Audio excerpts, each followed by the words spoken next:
j'ai déjà pris des gadins, je me suis déjà fait enjamber par mon cheval et Ça, tout. c'est autre chose, c'est la vie privée. Revenons à l'équitation.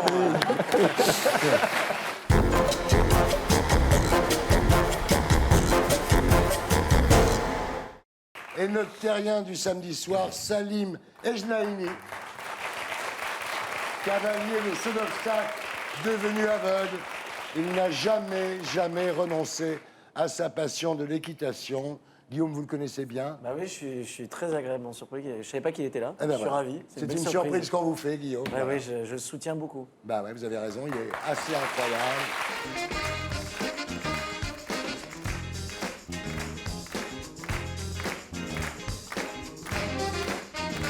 Salim Ejnaini, bonsoir. Bonsoir.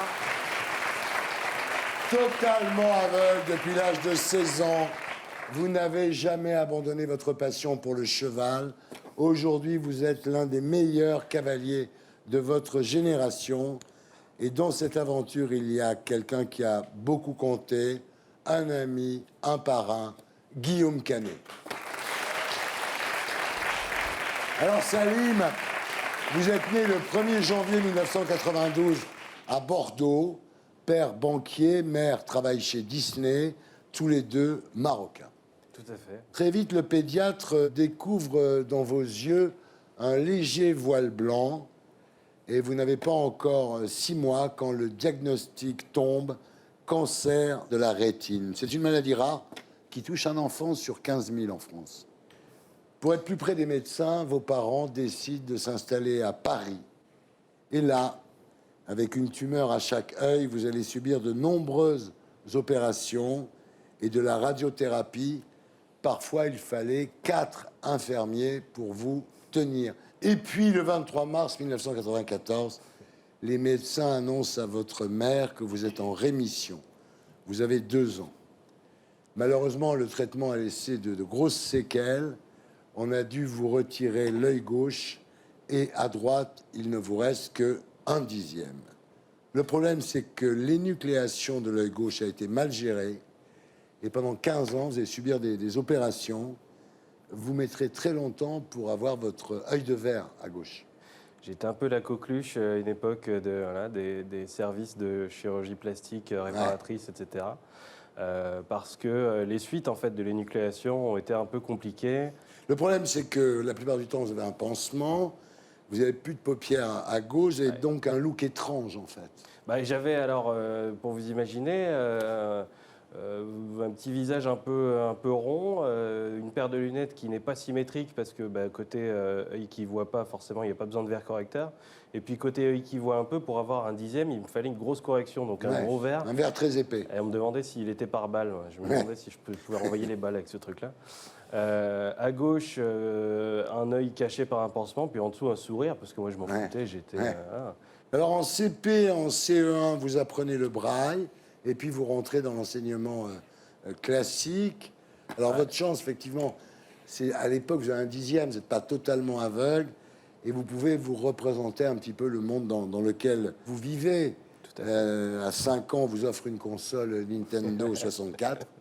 Vous jouez à Super Mario. Ah oui, alors ma vision me servait qu'à ça. Ouais. C'est-à-dire que j'y voyais que pour me poser, regarder un bon film, jouer à la console, j'avais une vision qu'on appelle tubulaire. C'est-à-dire que, imaginez-vous regarder dans une paille et fermer un œil.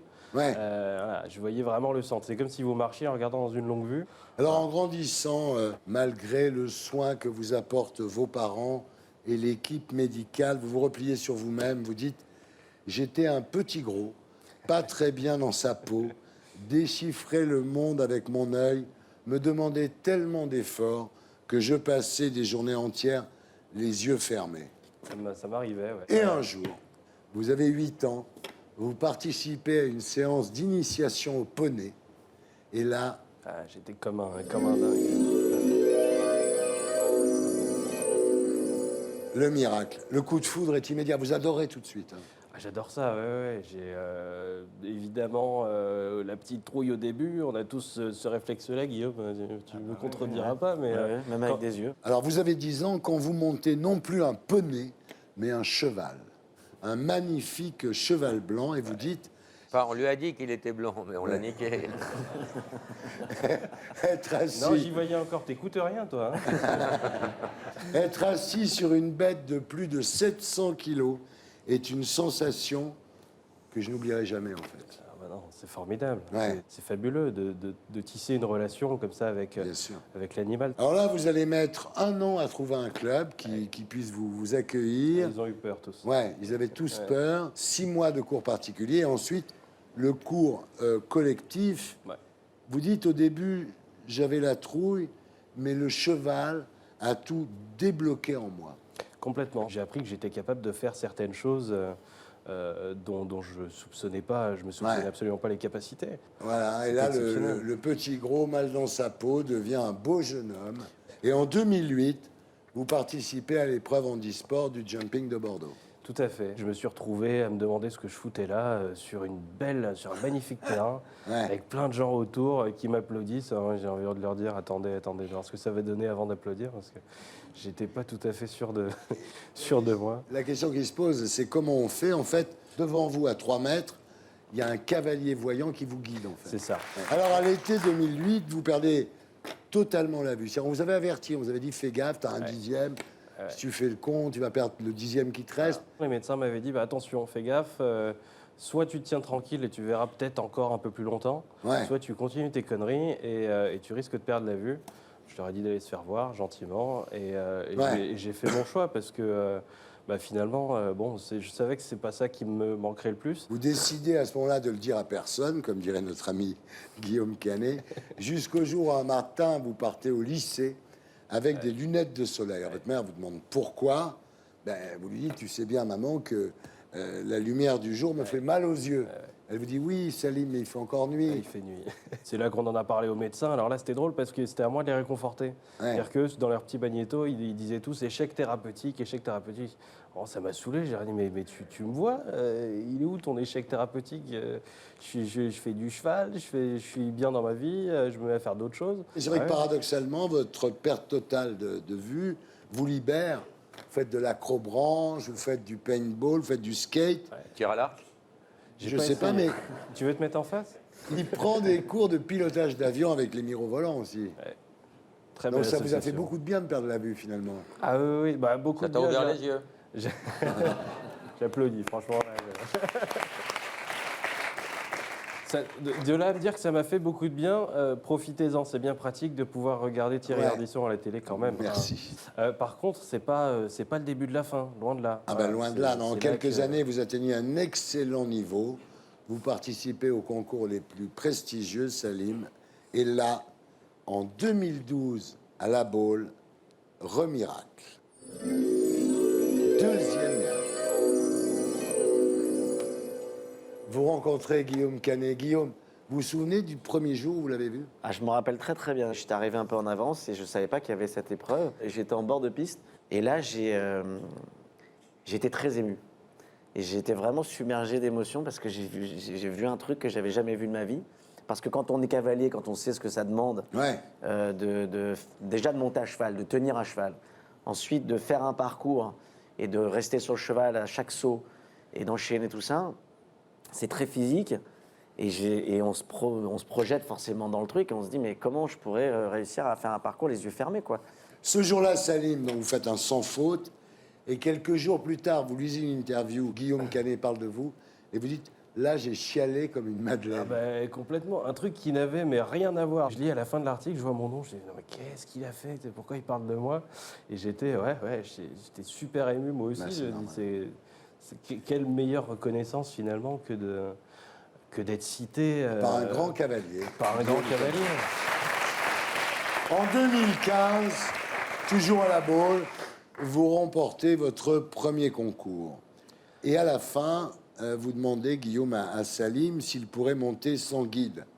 Et là, vous êtes piqué au vif, Salim, et vous décidez de relever le défi. C'est ça, c'est-à-dire qu'on en reparle, il revient me voir, il me dit alors, là t'as un bon cheval, t'as tout ce qu'il te faut, qu'est-ce qui manque pour que tu remontes sans guide? Faut monter un labrador. Hein. Et là, Et le 3 décembre 2016, Ouais.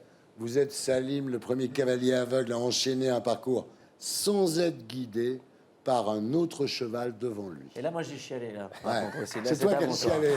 Là, c'est moi qui ai chialé. Ça va. Ah ouais. Faut pas en rajouter non plus, le cheval est voyant. Je vois pas où est la difficulté, franchement.